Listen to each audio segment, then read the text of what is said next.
හරි අපි යන් පස්වෙනි ප්‍රශ්නේ අපිට තියෙනවා එතිලින්.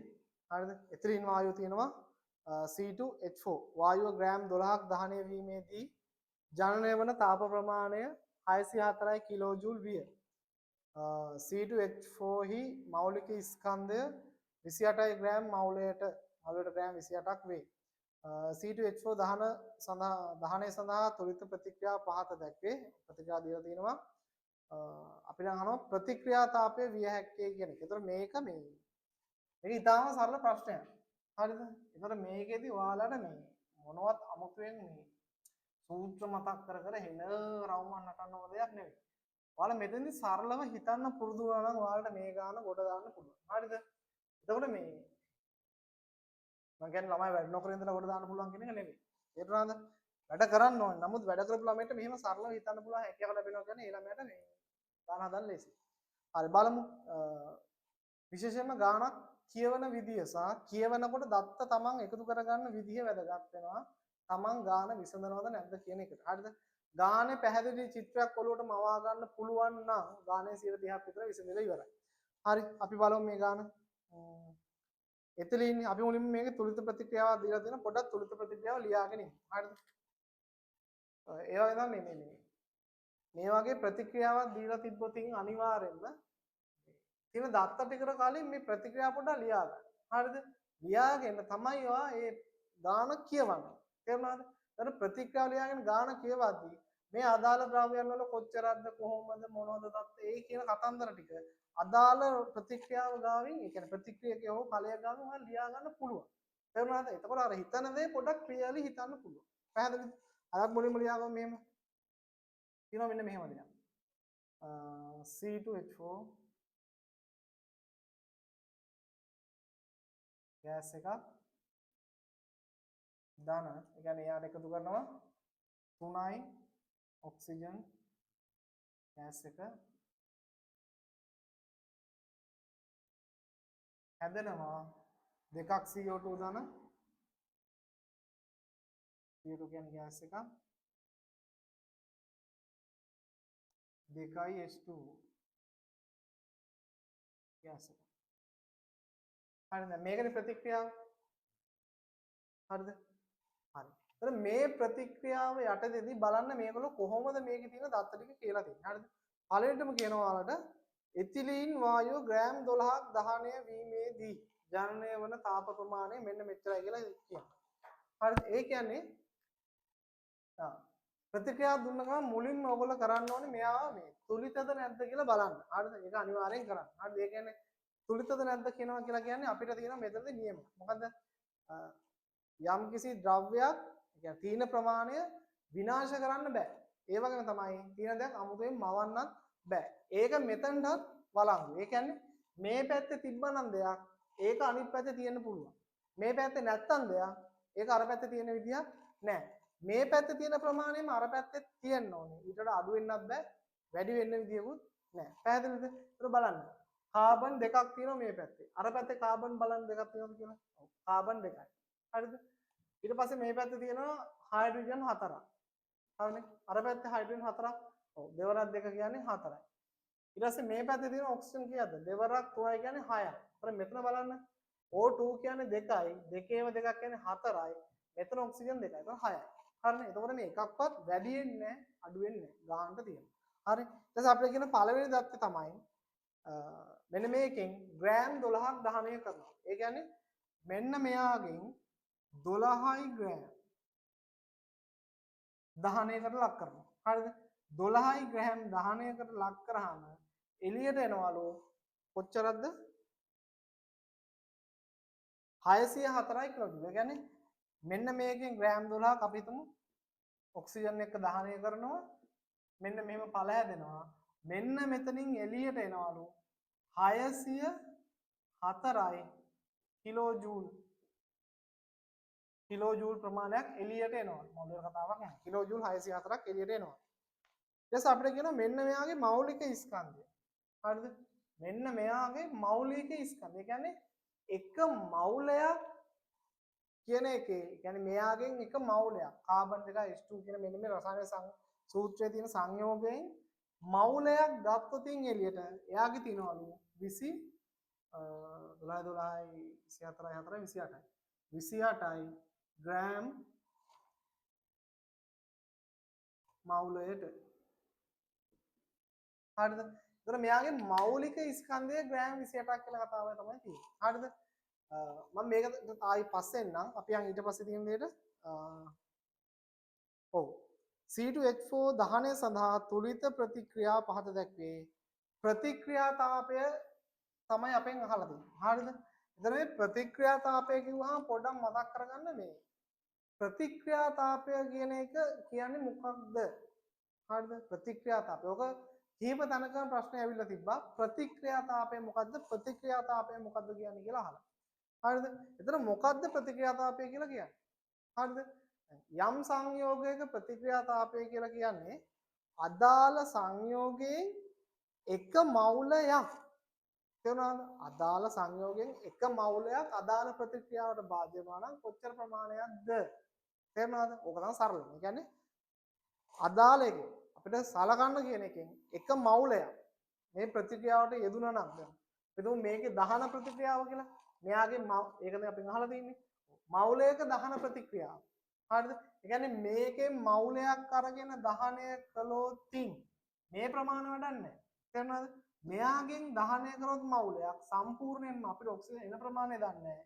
මෙයාගෙන් මවුලයක් දහනය කරලා කාබන් ඩයොක්සයිඩ් මවුල දෙකයි ජල මවුල දෙකයි එළියට යන්න ඕනේ. එහෙම වුණා නම් ඔක්සිජන් මවුල තුනක් භාවිතා කරලා තියෙනවා. ඒ ස්ටොයිකියෝමීටර් අනුපාතය. තේරුණාද? මේ ප්‍රතික්‍රියාවේ දැක්වෙන નિયમિત ස්ටොයිකියෝමීටර් අනුපාතයෙන් මේ දහනය සිද්ධ වුණොත් තේරුණාද? මම කියන මේ කියන 1ට 3ට 2ට 2 කියන. ඒ කියන්නේ ප්‍රතික්‍රියක ඵල මෙන්න මේ තියෙන අනුපාතයෙන් ප්‍රතික්‍රියාව සිද්ධ වුණොත් මේන් එක මවුලයක් ප්‍රතික්‍රියකයෙන් මෙන්න මේකෙන් එක මවුලයක් දහනය කරලා ලක් කරා නම් මේකෙන් එළියට නිකුත් වෙලා යන්න ඕන ශක්තිය කොච්චරක්ද කියන එක තමයි ඔය ගානේ අහලා තියෙන්නේ. පැහැදිලිද? එතන බලන්න මෙතන සරලව දැන් මෙයාලා මවුල ගණන් පුච්චන්න යන්නේ නැහැ මේක. හරිද? මේ ගෑස් එකනේ. මේ ගෑස් එකෙන් මේ ටොන් ගණන් පුච්චලා ඒකේ තාපය ගන්න එහෙම අවශ්‍ය නැහැ. මේගොල්ලෝ කරලා තියෙන්නේ සරලව. හිතන්නකො මෙහෙම එක චොකලට් පෙත්තක් කෑවොතින් ඒකේ තියෙන රසයි චොකලට් කෑල්ලම කෑවත් තියෙන රසයි එකයිනේ. ඒකෝද දැන් ඒ වගේම තමයි. තේරුණාද? ඒ කියන්නේ එක චූටි කොටසක අගයක් හොයා ගන්නවා. ඒක මුළු අගෙන් වැඩි කරගන්න. කොච්චරක් බරක්ද කියන එකෙන් බලා ගන්න තමයි මේගොල්ලෝ හදන්නේ. ඒ කියන්නේ මෙතන ග්‍රෑම් 12කට මෙන්න මෙච්චරක් එනවා නම් තේරුණාද? මේ සංයෝගයෙන් ග්‍රෑම් 12ක් දහනය කරාම 604ක් එළියට ආවනම් මේ සංයෝගයෙන් එක මවුලයක් දහනය කරා නම් කොච්චරක් එළියට එන්න ඕනද තාපය? හරිද? අච්චරට මෙච්චර නම් මෙච්චරට කොච්චරද? හරිද? දැන් ඒක අමාරු දෙයක් නෙවෙයි. අපි හිතමු මෙහෙම ග්‍රෑම් 12 නේද? 12යි ග්‍රෑම් දහනය කරාම අපිට එළියට ආවේ 604යි. හරිද? 604යි කිලෝ ජූල්. අපි සරලව හිතමු මෙයාගෙන් 1 ග්‍රෑම් මේකට. ඒ මුලින් එහෙම මේක දෙපැත්තම 12න් බෙදුණා කරන්නේ. පැහැදිලිද? එතකොට එහෙම බෙදුවාම මෙතන අපිට එනවා 1 ග්‍රෑම් එකක් දහනය කරාම අපිට එනවා 604 බෙදීම 12යි. මෙතන ග්‍රෑම්නේ. හරි එතකොට සෝරි ග්‍රෑම් නෙවෙයි එතකොට මෙතන කිලෝ ජූල් ප්‍රමාණය මෙන්න මෙහෙම එනවා. මේ 1 ග්‍රෑම් එකක් දහනය කරා නම් මෙච්චරක කිලෝ ජූල් ප්‍රමාණයක් එළියට එනවා. ඊට පස්සේ ගානේ තව තැනක දත්තයක් දීලා තියෙන මෙන්න මෙහෙම. ඒ කියන්නේ ඔයා එක මවුලයක් ගත්තොත් මේ සංයෝගයේ ඒ එක මවුලයක් කියන එකේ බර ඇවිල්ලා 28යි 28යි ග්‍රෑම්. හරි 28යි ග්‍රෑම්. ඒකනේ මේ කියලා තියෙන්නේ. තේරුණාද? මවුලයට ග්‍රෑම් 28යි කියන එකේ තේරුම ඔයා මේ සංයෝගයෙන් එක මවුලයක් ගත්තොත් එයාගේ බර එනවා 28ක්. තේරුණාද? ඒ කියන්නේ මවුලයක් ගත්තොත් 28ක් එනවා. ඒ වගේම මෙතන වාගෙන් අහන්නේ ප්‍රතික්‍රියාතාපය කියලා අහන්නේ මේ සංයෝගයෙන් එක මවුලයක් ප්‍රතික්‍රියා කරා නම් කොච්චරක් කිලෝ ජූල් ප්‍රමාණයක් එළියට එනවද කියන එකනේ. එතන බලන්න මේ දෙක අතර සම්බන්ධය තේරෙනවද කියන්නේ. එතන බලන්න. එක මවුලයක් දහනය කරන්න නම් එතන ඇත්තටම ග්‍රෑම් 28ක් දහනය කරලා තිබිය යුතුයි. පැහැදිලිද? එක මවුලයක් මෙයාගෙන් දහනය වෙන්න නම් ග්‍රෑම් 28ක් දහනය වෙනවා. ඒතර ග්‍රෑම් 28ක් දහනය වෙන්න කොච්චර ශක්තියක් ඕනද කියලා ගන්න පුළුවන් සරලව මෙතන එකකට මෙච්චරක් නම් අපිට මෙන්න මේ කියන අගය වැඩි කරන්න ඕනේ කීයෙන්ද 28. මම මේක මෙතන ලියන්නම් සමානයි 604 බෙදීම 12 වැඩි කිරීම 28යි කිලෝ ජූල් මවුලයට. හරිද? මේක විසඳ ගන්න. හරිද? සුළු කරලා බලන්න. හරිද? දෙකෙන් කැපුවොත් 6යි. මෙතන දෙකෙන් කැපුවොත් 2ට 1යි 8ට 4යි. ආය කපන්න පුළුවන් මෙතන 7යි. මෙතන 3යි. 3ෙන් බෙදන්න බෑ. එතකොට 7 අරක් අපි මේ ගාන ගහලා බලමු ටක් ගාලා කැල් එකේ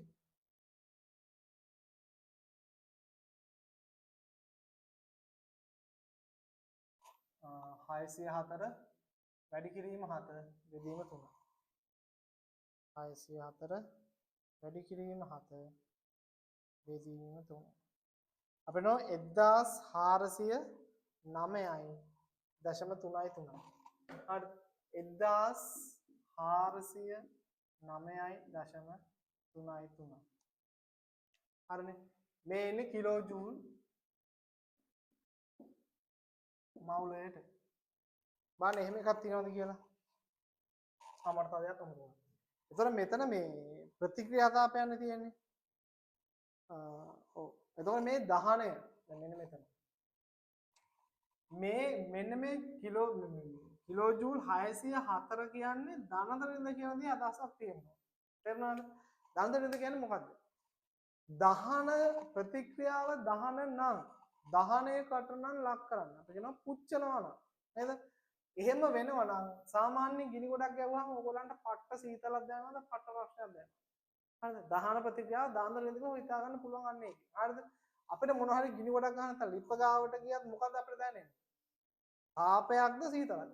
හරිද? තාපෙන් රස්නයක්නේ දැනෙන්නේ. ඒ කියන්නේ තාපේ පිට වෙනවා. හරිද? තාපදායකයි. හරි? ඒතකොට තාපදායක ප්‍රතික්‍රියාවක් නම් සිද්ධ වෙන්නේ මේක ඍණ. පැහැදිලිද? ඒ කියන්නේ මේ කිලෝ ජූල් 604 මේ ග්‍රෑම් 12 දහනය කරද්දී පිට වුණේ 604ක් කිලෝ. හරිද? එහෙනම් මෙන්න මේ ලැබෙන 1409.33 කිලෝ ජූල් මවුලට කියන එකත් මේකත් දහන ප්‍රතික්‍රියාවක් නිසා මේක ඍණ. පැහැදිලිද? බලන්න එහෙම උත්තරයක් තියෙනවද කියලා. 0.33. ඔය දශම කෑල්ල නෑ ළමයි වට වෙලා තියෙන්නේ. හරිද? එතකොට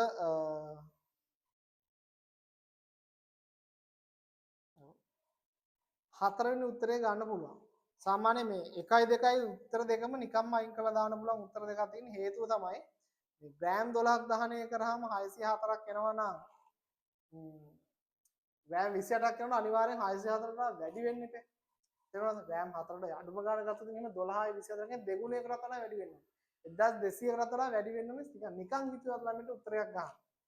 එහෙම හිතුවට පස්සේ මේ ඍණ 33 කිලෝ ජූල් කියන එකත් අයින් කරන්න පුළුවන් 604යි කියන එකත් අයින් කරන්න පුළුවන්.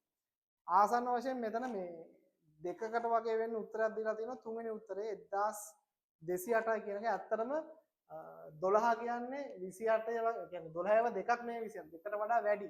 ඒ කියන්නේ 1200 ගන්න තරම් වැඩි. පළවෙනි උත්තර තුනම අයින් කරන්න පුළුවන් නිකන් හිතුවා. හරිද? ඊට පස්සේ ඉතුරු වෙන උත්තර දෙකකට ඉතුරු වෙන්නේ 4යි 5යි විතරයි. ඒක තාට ගාන හැදුවා නම් උත්තරේ 4 ගන්න පුළුවන්. හරි.